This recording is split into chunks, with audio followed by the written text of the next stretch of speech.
And a happy Wednesday. Good morning to everyone. Hope it's all good. Workshop Wednesday here. Today's not going to be so much a how-to, but more of a function tip. I'm going to talk about spurs. I'm building a pair of spurs, y'all see. Another set of Chihuahuas, and so I've had some questions and discussions about spur bands and the strength of spurs and where it comes from. So I thought I'd share what I got going on and see what y'all think. So I start out, this is a 1-inch band, 1/4 inch material, so the whole thing is 1/4 inch all the way through. The strength of a spur comes from here in the center. With just your everyday Texas style spur, if it's a 1/4 inch down here at the end, man, it's just out here like this, it's terribly big and bulky looking, and it just doesn't look good. So what I do is, to create a good spur, is start out with this thick material and then taper it down. So when you see this guy here, it gets thin down here at the end. So down here at the end, we're close to around 1/8 of an inch, but up here towards the center, there's the center of the band, we're still a 1/4 inch thick. So I have a 1.5 degree taper set up here in my milling machine, and this plate right here is a 1.5 degree taper. You see this line down here at the bottom? See how it gets wider? That's set up for 1.5. So with I stick my end mill in here, I clamp my spur band onto the plate there. So with the clamps, I just clamp it all tight right there. And then I pass my end mill, starting down here, I go into 1/8 of an inch and then come back out and travel back down my band. And when it gets here to the end, it's barely taking off anything, as you can see right there. But down here at the end, it's taking off a bunch. That's a fast way to do it. You can also do it on a grinder.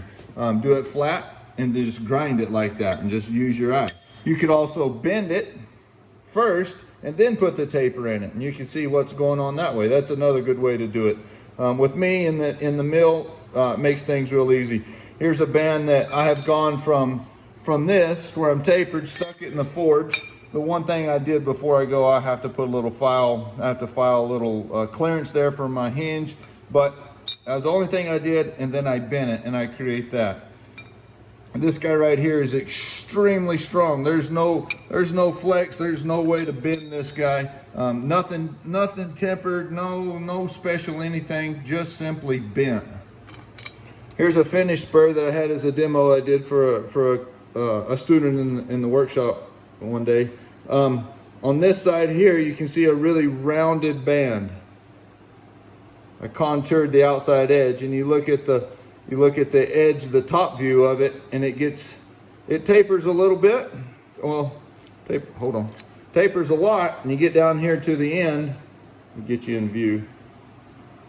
It looks really thin, really cool. I like that. But it's actually just this side here. That's what it started out looking like, and this is just a straight deal I do on a normal spur.